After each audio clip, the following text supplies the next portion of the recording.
नमस्कार, मैं राजवीर हूं और पूर्वांचल के सियासी ताप को समझते समझते हम पहुंच गए हैं लोकसभा क्षेत्र घोसी में।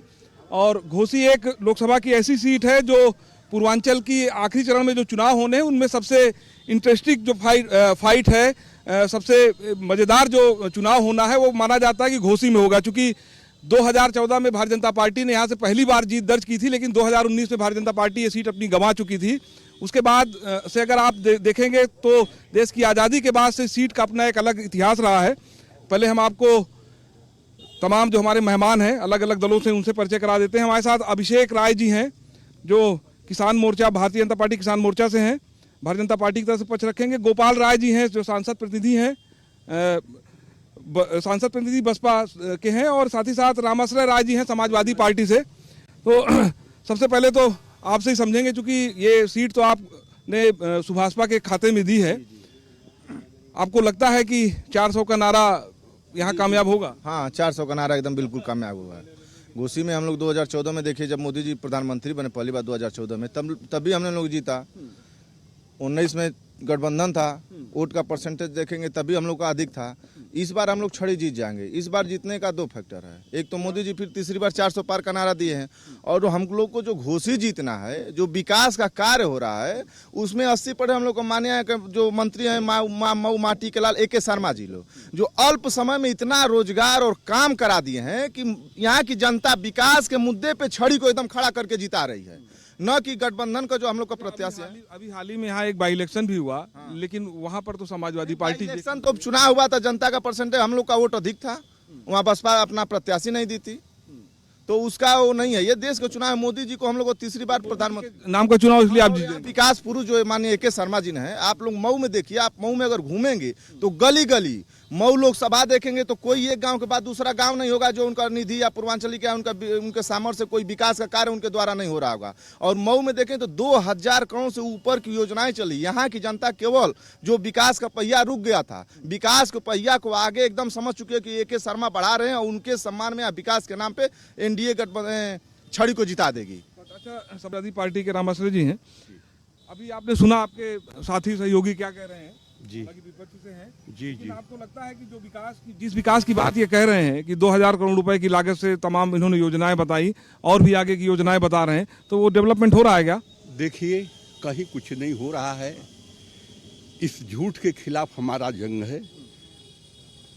ये जीत रहे हैं कि ये जीत रहे हैं, हमारी लड़ाई किसी से है नहीं। कभी ये इनको जिताने के लिए लड़ रहे हैं या इनको जिताने के लिए लड़ रहे हैं, हमसे इस लड़ाई में लोग काफ़ी दूर हैं। इसका सबसे बड़ा कारण है कि किसी भी राजनीतिक दल को टिकट अपने कार्यकर्ता को देना चाहिए, और उस कार्यकर्ता को देना चाहिए जिसके अंदर नेतृत्व की क्षमता हो। कुर्ता पैजामा पहन लेने से, टोपी लगा लेने से और टिकट लेकर के MLA और MP हो जाने से कोई नेता नहीं हो सकता। नेता वह होता है जिसके, सुनिए हमारी बात, नेता वह होता है जिसके दिल में देश और समाज के लिए कोई सुहाना सपना पलता है। नेता वह होता है जिसके हर कदम हमेशा राष्ट्र हित में आगे बढ़ते हैं, और नेता वह होता है जो जनता के सवालों पर जोखिम से भी जोखिम खेलने की मादा और क्षमता रखता है। यह ओम प्रकाश राजभर और अरविंद राजभर को आप नेता नहीं मान रहे? बता तो रहे कि ओम प्रकाश राजभर ने अपने लोगों से कहा कि पियर का गमछा लेकर के किसी भी थाने में चले जाओ और बात करो, SO से बात करो, SP से बात करो, IG से बात करो, DIG से बात करो। अरे भाई, राजभर उसके बहकावे में अभी पिछले दिनों ही फर्रुखाबाद में कहा कि थाने में चले गए, और मार मार करके SO ने उनका गाल लाल कर दिया। और जब टेलीफोन उठाने लगे तो हमको एक कहानी याद आने लगी। कोई CR था तो घूमते घूमते कोई कागज पा गया, तो उसके जो लड़बक CR थे पूछे कि भाई यह क्या है। हमने कहा कि अरे मैं तो इस इलाके का मालिक हो गया ना, देखो ये पेपर है तो क्या होगा, कहीं भी चरो कहीं भी जाओ, अब कोई दिक्कत नहीं है। और जब लिए CR पोछिया या पकड़ लिए उसको, तो कहने लगा कि अरे भागो, ये सब पढ़े लिखे हैं, निरक्षर। आपकी पार्टी के लोगों को तो नेता ही नहीं मान रहे। अभी इसी इलेक्शन के पहले वही जो आज हमारे साथ यहाँ पे विकास के नाम पे जो जीत रहे हैं, इनके साथ थे। तो तो वो बहुत नेता बड़े थे, वो अच्छे थे। आज ये लोग उनका शोषण किए, उन लोगों को भगा दिया, हम लोग सम्मान दिया, तो वो नेता ही नहीं है। और इनके साथ थे तो यही अखिलेश जी आए थे, रैली कराए, लोग जाके वहाँ नारा लगाए, तो वो नेता थे, पिता पुत्र दोनों नेता थे। आज कह रहे हैं कि नेता ही नहीं है, तो ये अपना पहले साफ उल्टी बात हो गई रामासर जी। आपके साथ थे वो तो नेता थे, हमारे साथ थे, हमारे वह नेता नहीं थे हैं। और उनके तबीयत में आया, वह जगलर हैं, ब्लैकमेलर हैं कि इससे अधिक बड़ा सौदा हम दूसरे जगह कर सकते हैं, तो दूसरे जगह चले गए। और वो क्या है, जोगी जी मेरे समझ से तो सब ठीक ठीक ठीक समझते हैं, लेकिन अमित शाह और मोदी जी भ्रम में हैं। उनको बहुत बड़ा नेता और बहुत बड़ी औकात जानते हैं, लेकिन यह सारा चुनाव भ्रम तोड़ देगा। अभी तो मंत्री हैं, इसके बाद चपरासी रहेंगे कि नहीं रहेंगे मुझको संदेह है। ठीक है, गोपाल जी हैं बहुजन समाज पार्टी से, चूंकि सांसद जी आप कह रहे हैं, आप उनके प्रतिनिधि भी रहे, लेकिन इस चुनाव में थोड़ा अजीब सा देखने को नहीं मिल रहा है कि बसपा को लोग उतनी तवज्जो नहीं दे रहे हैं, बसपा को बिल्कुल तीसरे नंबर की पार्टी मान रहे हैं। नहीं, जो इस गलत फहमी में है, 4 तारीख को उसकी गलत फहमी दूर हो जाएगी। कल्पनाथ राय के बाद, स्वर्गीय कल्पनाथ राय के बाद जितने चुनाव हुए हैं, आप उसको गूगल से सर्च कर लीजिए, कहीं से भी चेक कर लीजिए, सारे चुनाव में बहुजन समाज पार्टी या तो प्रथम पे रही है या तो द्वितीय पे रही है। अब जहाँ तक समाजवादी पार्टी के साथी हैं, मैं आपको बता देना चाह रहा हूं कि इनके जो वर्तमान कैंडिडेट हैं वो 2014 में भी लड़े थे, उनका पोजीशन यहाँ चौथा था, आप चेक करा लीजिएगा। इस बार तीसरा रहेगा, चूंकि चौथा कोई ऐसा दमदार कैंडिडेट नहीं है, नहीं तो मैं आपको विश्वास दिलाता हूं कि वो चौथा पे जाते। यहाँ लड़ाई यहाँ का जो जातिगत समीकरण है, उस समीकरण पे यहाँ लड़ाई बहुजन समाज पार्टी और छड़ी के बीच है। ये आपको देखने को 4 जून को मिलेगा जब रिजल्ट आएगा। यहाँ चूंकि हम जब घूमे, बातचीत किए लोगों से, तो यहाँ ये भी चल रहा है कि अंदर खाने वोट ट्रांसफर कराने की भी बात हो रही, क्या सच है क्या ये? किसका वोट? कि भाई अगर बीजेपी को सपोर्ट करना है तो बीएसपी कर दे। नहीं, देखिए हमारी बात समझिए। हमारे जो कार्यकर्ता है वो अपने घर पे रह के अपना काम करते हैं, सिर्फ वोट देने के समय जाते हैं। लेकिन चूंकि चुनावी माहौल चल रहा है, लोग जगह जगह छोड़े गए हैं माहौल बनाने के लिए, तो उससे माहौल नहीं बनेगा। वोट जनता को देना है। और 1 तारीख को इतना झूम के लोग। आप अपनी लड़ाई किससे मानते हैं? आपकी फाइट किससे? सपा से? नहीं, सपा लड़ाई में कहा, छड़ी से हमारी लड़ाई है। सपा में लड़ाई नहीं है, खुल जाएगा 4 तारीख को, जिनकी आंखें बंद है खुल जाएगी। आप तो लड़ाई में ही नहीं है और आप बेवजह माहौल बना रहे हैं। पूरा देश का दलित समाज जान गया है कि संविधान का सौदा भाजपा के साथ बहन जी ने कर लिया है, इसलिए जनपद का पूरा दलित समाज ठान लिया है कि हमें हाथ से साइकिल को चलाना है, अब हाथी की सवारी करना नहीं है। ये लोग किस मुंह चित्त गिरेंगे? 4 तारीख की बात कर रहे हैं तो देखिएगा, छोटा मुंह और बड़ी बात। कोई वोट भी दे रहा है क्या? वह अगर जाति समीकरण की बात करते हैं आप, यहाँ त्याग, बलिदान, सेवा, तो आज यह है डिबेट किसके बीच आप कर रहे हैं? तीनों तो भूमिहार हैं और एक भूमिहार लड़ रहा है, एक भूमिहार लड़ रहा है। डिबेट आइडियोलॉजी, विचारधारा अलग अलग है ना आप लोगों की। और तो लड़ाई तो विचारधारा की है। तो जब जाति समीकरण यह बताने लगे तो मैं इस तरीके का सवाल किया कि लड़ाई तो विचारों की है। भाजपा के विचारों के साथ मायावती ने अपने विचार को जोड़ लिया। भाजपा के लोग तो कहते हैं, सुनिए, भाजपा के लोग कहते हैं कि उन्होंने राम मंदिर बनवाया, इससे बड़ा काम क्या होगा? राम के नाम पे वो वोट मांग रहे हैं, आप लोगों को रामद्रोही बता रहे हैं, राष्ट्रद्रोही बता रहे हैं। सही कर रहे हैं, इसीलिए सारे बेरोजगार जाकर के उसमें घंटी बजा रहे हैं और पेट पर्दा चला रहे हैं। अरे इन नेताओं का पेट पर्दा तो कुर्ता पैजामा टोपी लगा करके चल रहा है, उन बेरोजगारों से तो पूछिए। ये बात भी सही है, जायज सवाल है कि इस चुनाव में भारतीय जनता पार्टी रोजगार की, बेरोजगारी, रोजगार अभी देखें, महंगाई की बात नहीं बहाली हुई है। महंगाई कहाँ है बता दीजिए? अभी दरोगा की बहाली अभी पहले हुई है। और यहाँ पे चुनाव तो मुद्दा विकास है। चुनाव किस मुद्दे पे लड़ा जाए? विकास के मुद्दे पे। विकास आपके नेता फिर डेवलपमेंट, आप बताइए क्यों आरोप लगा रहे हैं कि डेवलपमेंट की तो बात ही नहीं कर रहे हैं? सोचा था क्या कि धारा 370 खत्म हो जाएगी? कोई सोचा था क्या कि राम मंदिर लला बन जाएगा? आप यहाँ पे छड़ी, पूरे प्रदेश में 80 लोकसभा में एक घोसी पे छड़ी लड़ रही है, तो घोसी में विकास देख रहे हैं ना? घोसी में विकास के मुद्दे पे चुनाव हो रहा है। बाकी अभी देख लीजिए, अभी कल की घटना आप देख लीजिए, सम्मान की बात कर रहे हैं। बगल का जिला है बलिया, अखिलेश यादव जी आए थे, मंच पे थे नारद राय, उनके मंत्री रहे हुए हैं, उनके सरकार में मंत्री रहे, विधायक, उनको सम्मान नहीं मिला। और कल की उनकी सभा देख लीजिए, सम्मान देते तो इनके लोग। क्या बलिया का असर पड़ेगा यहाँ? अरे बिल्कुल पड़ेगा, हम तो बता रहे हैं। नारद राय का इम्पैक्ट रहेगा नारद राय का? अरे क्यों नहीं पड़ेगा, वो वहाँ के कद्दावर नेता था। बलिया भी हम लोग जीत गए, हम लोग तो कल ही जीत गए, बलिया भी हम लोग जीत गए। और घोसी तो हम लोग यहाँ पे विकास के नाम पे जीत जाएंगे। एक सीट की बात हो रही है, 2 सीटें भारतीय जनता पार्टी जो जिता रही है अगल बगल में। यह विकास की बात कर रहे हैं। विकास तो देखने में केवल भारतीय जनता पार्टी का हुआ है। जिनके पास कार्यालय नहीं था, दिल्ली से लेकर के लखनऊ और मऊ तक कैसे कैसे कार्यालय बन गए। उनके नेता कैसे कैसे लंबी लंबी गाड़ियों पर चलने लगे। अरे यह तो बेचारे लोग हैं, इनकी कोई सुनने उनने वाला नहीं है। उनकी गीत और गाना सुन करके टेरी बजे और झाल बजावे, यह दिगर की बात है। लेकिन इससे अधिक कुछ होने वाला नहीं है। और यही नहीं, ये बलिया जीत रहे, हम गाजीपुर भी जीत रहे हैं, हम बलिया भी जीत रहे हैं, हम घोसी भी जीत रहे हैं, हम देवरिया भी जीत रहे हैं, हम गोरखपुर जीत रहे हैं। कितनी सीटें जीतेंगे? पूर्वांचल उत्तर प्रदेश 60 सीटें जीत रहे हैं उत्तर प्रदेश में, 60। अरे वो तो 80 कह रहे हैं आप, तो अभी भी इसका नहीं, हम 60 कह रहे हैं। वो 80 बता रहे हैं। बीजेपी तो वो 400 के पार, वो तो 500 के भी पार हो जाएंगे थोड़ी देर में। उनकी गुड़ागणित ऐसी है कि कहते कहते वो 500 कहेंगे तो इनका कार्यकर्ता कहेंगे कि 600 पार। उनको कुछ देश का पता अगर हो तब ना, तो कि हम उनसे कम क्यों बोले। हम लोगों से बात कर लें, चर्चा कर लें। आप लोग यूथ हैं, युवा हैं, घोसी के हैं, मऊ के रहने वाले हैं। क्या लगता है चुनाव में क्या कुछ होने वाला है यहाँ? बिल्कुल विकास के नाम पर। और यहाँ घोसी की सीट डॉक्टर अरविंद रावत चुनाव जीतने जा रहे हैं। अपने विकास माननीय ए के शर्मा जी और पूर्व जो विकास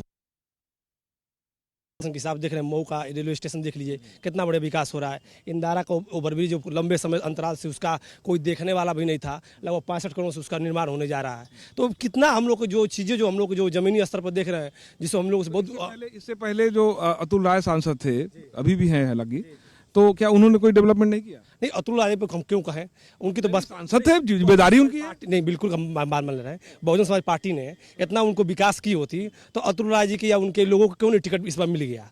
बहुजन समाज पार्टी कहीं ना कहीं जो उनकी बहन मायावती जी हैं, वो कहीं ना कहीं खुद अपने कार्यकर्ताओं विश्वास नहीं करती है। जो उनको अच्छा खासा जो कोई दिखता है मोटी रकम के लिए, उसको आप टिकट दे। विपक्ष के लोग जो तमाम बातें उठाते हैं कि आरक्षण खत्म कर देंगे, संविधान खतरे में है, महंगाई बहुत है, पेपर लीक का मामला है, तो ये सब धरातल पे है कि बस सिर्फ हवा हवा ही है? एक चीज़ बता देना है, आप देखेंगे महंगाई की बात है, आप देख रहे हैं सब लोग बहुत ही अच्छे से रह रहे हैं, कोई महंगाई कोई मुद्दा नहीं है। अब विपक्षी इतने बढ़िया मुद्दा उनके पास होता तो ऐसे इंडी गठबंधन बनाने की क्या जरूरत पड़ती। आप खुद अपने मुद्दा लेकर आते और अपने अकेले लड़के दिखा देते चुनाव। आप गठबंधन इसलिए कर रहे हैं, आप भी जानते हैं आम आदमी पार्टी कांग्रेस की वजह से आम आदमी पार्टी का जन्म हुआ। आज इंडी गठबंधन में इस चुनाव में महंगाई कोई मुद्दा नहीं, कोई मुद्दा नहीं है। भाई आप लोग भी यही स्थानीय निवासी है ना, महंगाई नहीं लगती आपको? बिल्कुल महंगाई का मुद्दा है। महंगाई देखिए, महंगाई को जैसी कोई बात नहीं, विचारधारा है। इन विचारधारा महंगाई से क्या आप सीधे सीधे छिपा जाओगे क्या? रोजगार बहुत बड़ा मुद्दा है। जो 5 किलो राशन की ये लोग बात करते हैं, उन अन्नदाताओं जिसने राशन जो पैदा करता है, जिनके दम पे राशन बांटा जाता है, उन किसानों के ऊपर थार चढ़ा दी जाती है। उनकी चिंता नहीं रहती नरेंद्र मोदी जी को। और जो मंगलसूत्र की बात करते हैं, यहीं लखीमपुर चुनाव में महिला की साड़ी खींच दी गई, ये चीज़ मोदी जी को दिखाई नहीं दिया। मोदी जी को ये दिखाई नहीं दिया। गुंडे सारेआम मारते पीटते हैं। रोजगार की लोग बात करते हैं, कौन इसमें नौजवान, सभी लोग, हमको लगता है कि 30 के नीचे कौन रोजगार इसमें पाया हुआ है? सब लोग बेरोजगार हैं। नहीं, उनको रोजगार मिला होगा जरूर। क्यों भैया? नहीं, बिल्कुल जो योग्य है उसको रोजगार मिलेगा। ये कह रहे हैं योग लोग सरकारें हैं, सरकार होती। मैनपुर के लोग थे, बसों में बैठ के आते थे अपने सेंटर पर, पहले इस पेपर उनको मिल जाता था, वो नौकरी पा जाते करते थे। वो चाहते थे क्षेत्रवाद हो, इसी हिसाब से काम हो। आप लोग योग्य नहीं, इसलिए रोजगार नहीं मिलेगा, नौकरी नहीं मिलेगी। आज रोजगार होगा तो हम 5 किलो राशन खरीद लेंगे। अब 5 किलो राशन से हम रोजगार नहीं खरीद सकते। जो योग्य लोगों की बात कर रहे हैं, तो इसी यूपी के लोग जाके, जिनको आप अयोग्य बता रहे हैं, इसी यूपी के लोग जाके टीचर हुए हैं और कंपटीशन देखे हुए हैं बिहार में। आपको जानकारी है ना? रही बात इन्होंने रेलवे स्टेशन की बात की, ठीक बना। कोई एक यहीं बगल में महिला हॉस्पिटल बना है, अखिलेश यादव जी ने बनवाया। उस कटघरी का इस मऊ में कोई एक भी हॉस्पिटल इस सरकार ने 10 साल में बनाया हो? तो आप जो कहेंगे वो। 2000 करोड़ रुपए की योजनाओं की बात कर रहे हैं, देखिए। अरे 5000 की उससे आम आदमी की क्या बात है, बताइए ना, कोई आम आदमी की बात बताइए ना। रोजगार की तो हम आपसे महंगाई की बात कर रहे हैं। अभी हम लोग आ रहे थे, बीटी में रुके थे, अभी हम लोग आए थे, बीटी में रुके थे, एक पेड़ा बेचने वाला था, ईमानदारी से कसम खा के बता रहा हूँ, उसके वहाँ वो लड़का गया, पेड़ा कहा कि भैया बिकी नहीं रहा है, बना रहे खराब हो जा रहा है। लोगों के पास पैसा रहता तो पेड़ा खरीद के खाते थे। वो बहुत पुरानी दुकान है, बात बता रहे हैं। महंगाई की बात बता रहे हैं। आदमी घर चलाने में और बच्चा पढ़ाने में परेशान है, लूट मची हुई है। अच्छा, आप ये बताइए ईमानदारी से, आप पॉलिटिकल हैं, मतलब नेता हैं या पॉलिटिकल है? अच्छा, पॉलिटिकल। हाँ पॉलिटिकल है। अच्छा ठीक है, आप मैं आता हूँ। 2000 करोड़ की मैंने माननीय कहा कि माननीय AK शर्मा जी के प्रयास से यहाँ से 2000 करोड़ के ऊपर की योजनाएं चले। मैं गिना रहा हूँ, डेकुलिया घाट चले जाइए, गाय घाट पे एकदम महादेवा मंदिर बन रहा है, एकदम 2.5 करोड़ ऊपर, 3 करोड़ के ऊपर से लग रहा है।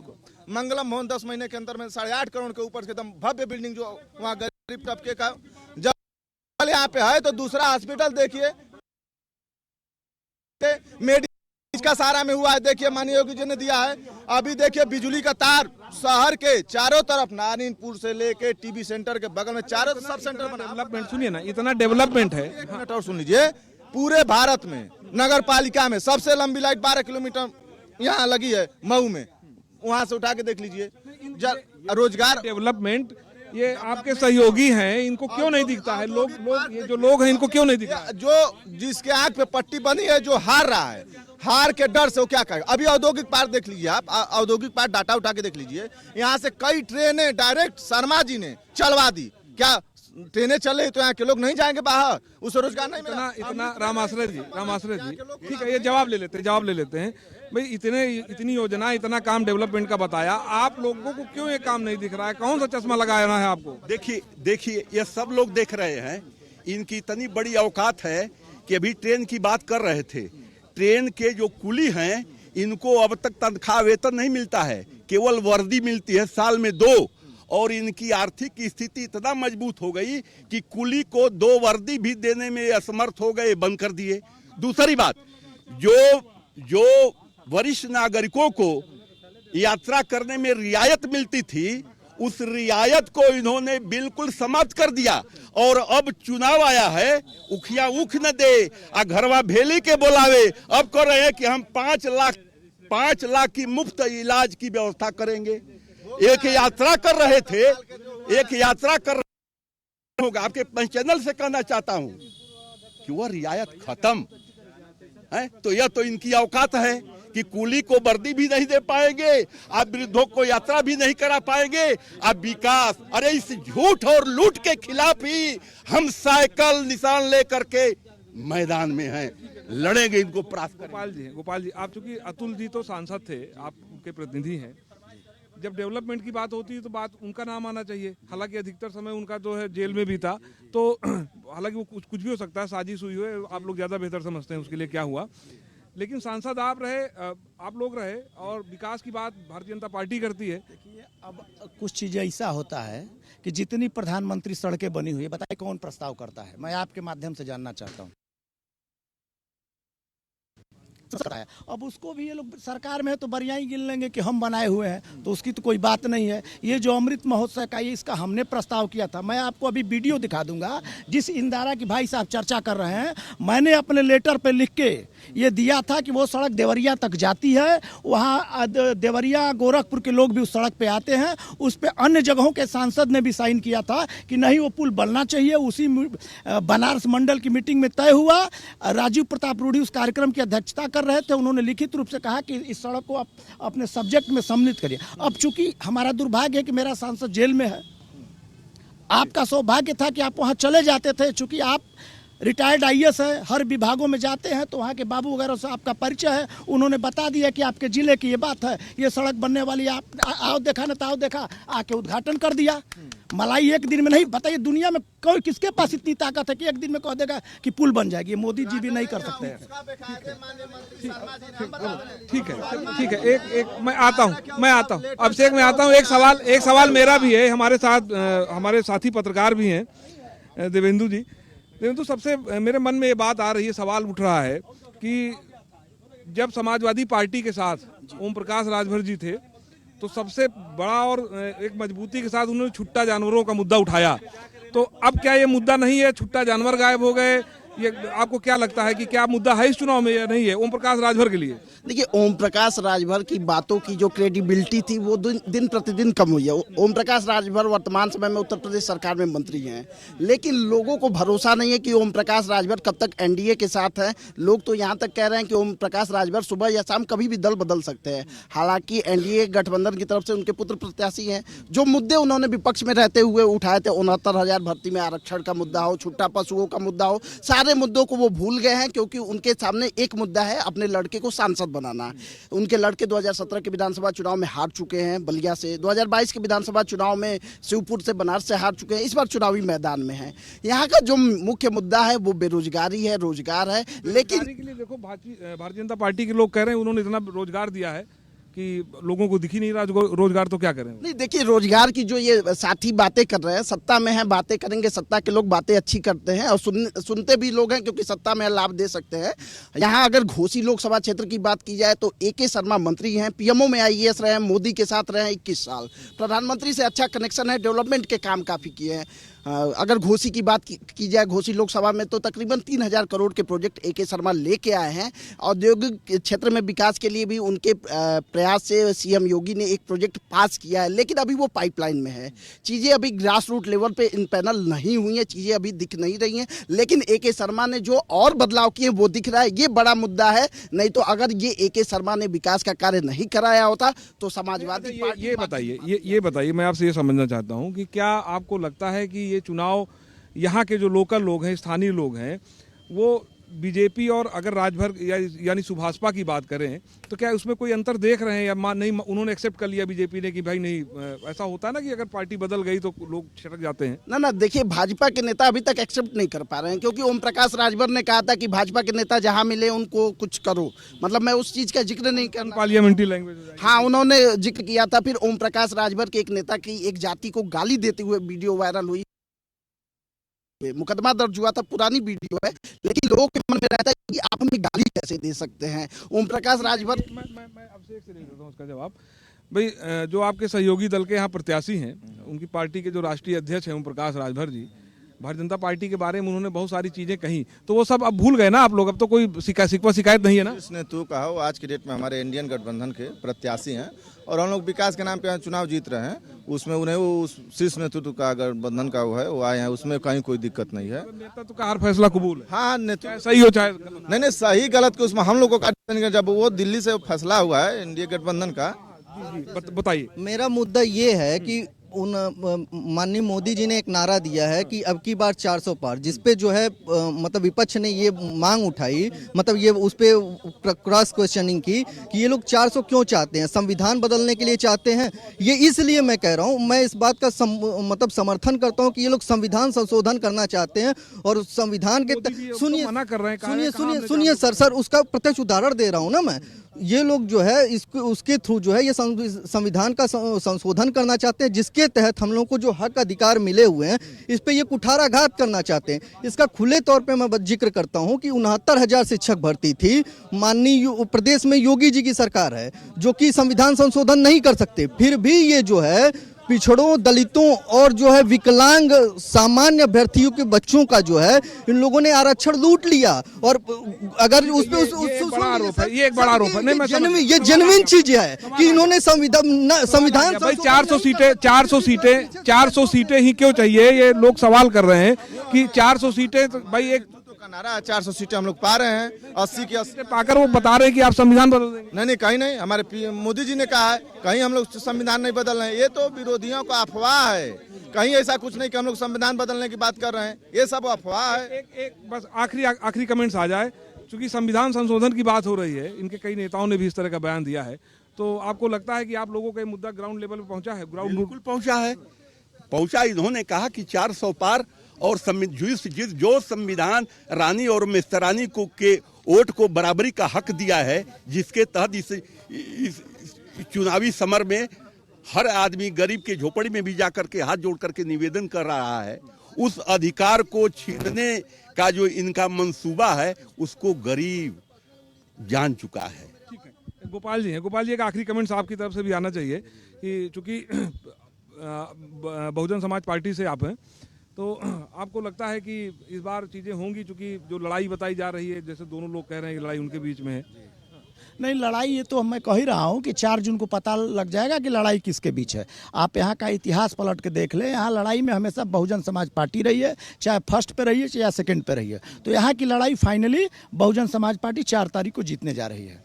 तो चलिए, ये घोसी, चूंकि समय बहुत छोटे देश में जाति धर्म पर राजनीति कब तक होती रहेगी? मैं सारी पार्टियों से एक सवाल पूछूंगा कि देश में जाति और धर्म की राजनीति खत्म होनी चाहिए, क्योंकि तब हमारा देश, जब तक तभी देश हमारा आगे बढ़ेगा।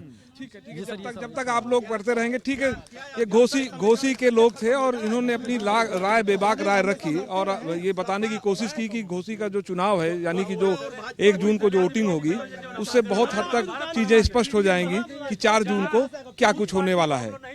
नमस्कार।